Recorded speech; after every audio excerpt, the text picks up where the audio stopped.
السلام علیکم۔ آج ہم اردو کا گلدستہ کور جو کہ جماعت ہشتم کے لیے ہے، اس میں سے بہت تاریخ کے جھروکوں سے بہت ہی دلچسپ ٹاپک پڑھیں گے۔ اس کا نام ہے فاتح سندھ محمد بن قاسم۔ محمد بن قاسم کا نام کون نہیں جانتا؟ جب سندھ کی فتح کا نام آتا ہے، جب سندھ سے اسلام کے سربلندی کا نام آتا ہے، تو پھر محمد بن قاسم کا نام آتا ہے۔ سندھ کو باب الاسلام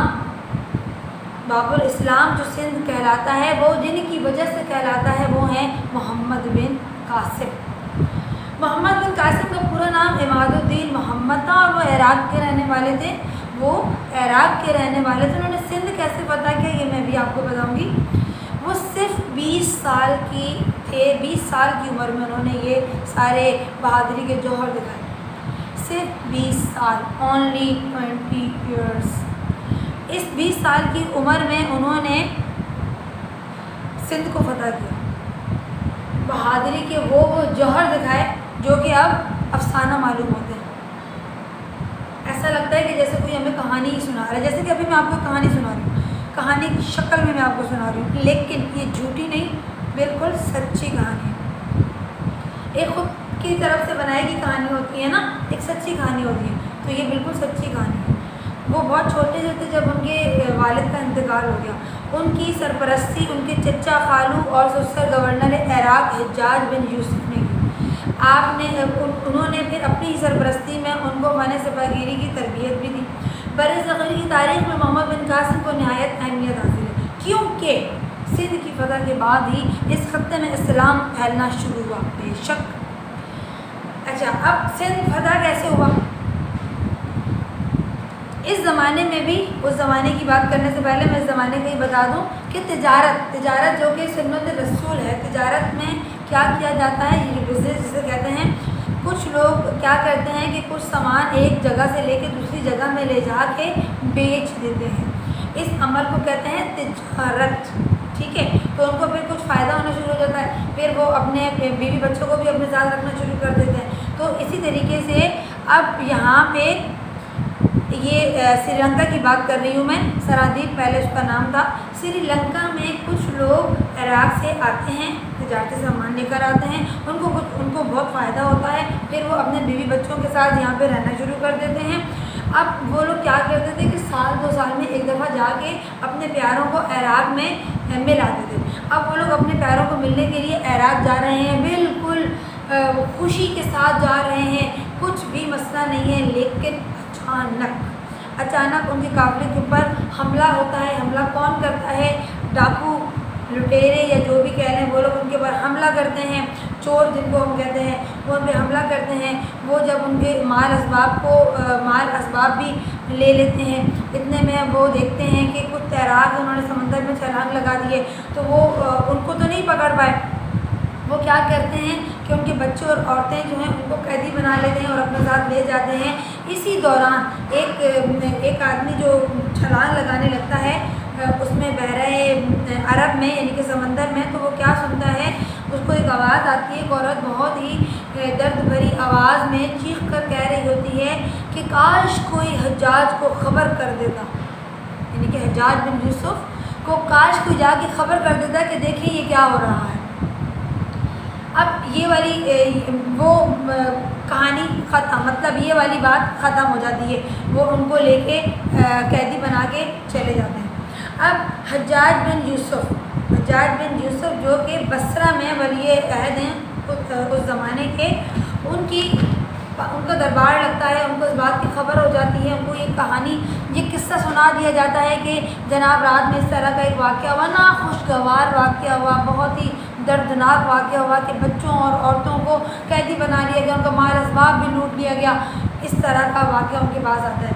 تو وہ اپنے دربار میں سب کو جمع کرتے ہیں اور اتنے میں وہ اس مسافر کو بلاتے ہیں جو کہ چشمدید گواہ تھا، تو وہ پورا قصہ سناتا ہے اور پھر آخر میں یہ بھی کہتا ہے کہ ایک عورت نے کہا کہ کوئی حجاج بن یوسف خبر کر دیتا۔ تو یہ بات سن کے حجاج بن یوسف کو بہت شدید غصہ آتا ہے اور وہ اسی غصے میں سندھ میں جب اسلام نہیں تھا تو وہاں پہ ان کی حکومت تھی، بت پرست لوگ جو ہوتے ہیں، راجہ داہر نام تھا اس کا، وہ اس کو فوراً خط لکھ دیتے ہیں اور خط میں لکھتے ہیں کہ ہمارے بچے، ہماری عورتیں اور ان کے مال اسباب کے ساتھ ہم تک ہمارے پاس پہنچائی جائیں۔ جب اسے جب وہ یہ خط پڑھتا ہے تو وہ کہتا ہے کہ کس طریقے سے اس نے ہم سے بات کی ہے اور کس طریقے سے راجہ داہر تھا، اس کا روب، اس کا غرور، تکبر، وہ کہتا ہے کہ اس نے ہمیں کس طریقے سے حجاج نے مخاطب کیا ہے، ہم نہیں کریں گے ان کی نہ کوئی مدد کریں گے، اور وہ تو نا سمندری لٹیرے تھے، جائیں اور جس طریقے سے مرضی ہے جا کے ان کو ڈھونڈے اور اپنے بچوں کو، عورتوں کو ان سے لے لیں۔ یہ بات سن کے حجاج کو بہت غصہ آتا ہے، وہ کہتا ہے کہ ٹھیک ہے پھر ہم لے لیں گے۔ وہ اپنی ایک ٹیم کو بھیجتا ہے جو ان کی فوجی دستہ تھا، وہ ان کو بھیجتا ہے کہ جاؤ ان کو ڈھونڈ کے لاؤ، لیکن وہ فوجی دستہ جو تھا وہ غیر تربیت یافتہ تھا، ان کی تربیت اتنی اچھی نہیں ہوئی تھی، وہ جا کے ناکام لوٹا تھا، انہیں کچھ بھی نہیں ملتا۔ اس بات سے راجہ داہر بڑا کہہ لگاتا ہے کہ یہ دیکھو خانہ بدوش، ان کو عرب جیسے ان کو خانہ بدوش کہا جاتا تھا، وہ کیونکہ عرب میں خیمے لگا کے بس آباد تھے، تو وہ کہتا ہے کہ دیکھو خانہ بدوشوں کو اور نا مٹی میں بجری میں رہنے والے لوگوں کو تو دیکھو ذرا، بڑے آئے ہمارے ساتھ مقابلہ کرنے والے، وہ بڑے غرورانہ الفاظ استعمال کرتا ہے کہنے کے لیے حجاج بن یوسف کی فوجی دستے کے لیے۔ اب حجاج بن یوسف بہت پریشان ہے اور غصہ بھی بہت آیا ہوا ہے کہ ہماری عورتیں اور ہمارے بچے ان کے پاس ہیں، اور وہ یہ بڑی تکلیف دہ لمحات ہیں حجاج بن یوسف کے لیے۔ تو اتنے میں پھر اس کی سمجھ میں ایک ہی بات آتی ہے کہ میں کیوں نہ اپنے بھتیجے کو لے کر آؤں۔ تو وہ ان کا جو بھتیجا ہے ان کا نام کیا ہے؟ محمد بن قاسم۔ محمد بن قاسم کو وہ بلاتے ہیں اور پھر وہ اپنے بھتیجے کو بتاتے ہیں اور ان کو کہتے ہیں کہ مجھے تم پہ بڑا فخر ہے، تم بہت بہادر ہو، تم جنگجو ہو، اب یہ والا کام میں تمہیں سپرد کرتا ہوں، تم نے جانا ہے، تم نے جا کے ان کو اس قید سے رہائی دلوانی ہے۔ محمد بن قاسم اللہ کا نام لے کے اپنے کچھ تربیت یافتہ جوانوں کو لے کے چل پڑتے ہیں۔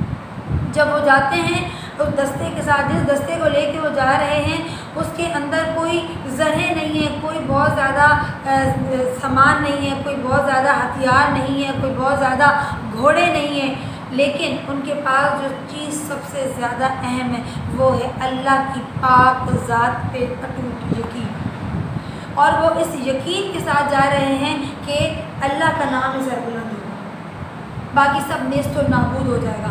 وہ جاتے ہیں، وہ وہاں پہ جا کے حملہ کر دیتے ہیں۔ وہ جب جو ان کے سامنے ہیں، جن کے انہوں نے مقابلہ کرنا ہے، وہ سارے فیل مطلب ہاتھیوں والے ہیں، ان کو دیکھ کے ان کے ساتھ پہلے فوجی تھے وہ گھبرا جاتے ہیں۔ محمد بن قاسم سمجھ جاتے ہیں کہ یہ اسی لیے گھبرا رہے ہیں کہ انہوں نے کبھی ہاتھیوں سے مقابلہ نہیں کیا۔ محمد بن قاسم انتہائی پھرتیلے طریقے سے آگے بڑھتے ہیں اور اپنی تلوار کے ساتھ ایک ہاتھی کی سونڈ کو کاٹتے ہیں۔ جیسے ہی وہ ایک ہاتھی کی سونڈ کو کاٹتے ہیں، پیچھے جتنے بھی فوجی تھے ان کو ہمت ملتی ہے اور وہ باری باری آگے سب ہاتھیوں کی سونڈ کو کاٹتے چلے جاتے ہیں۔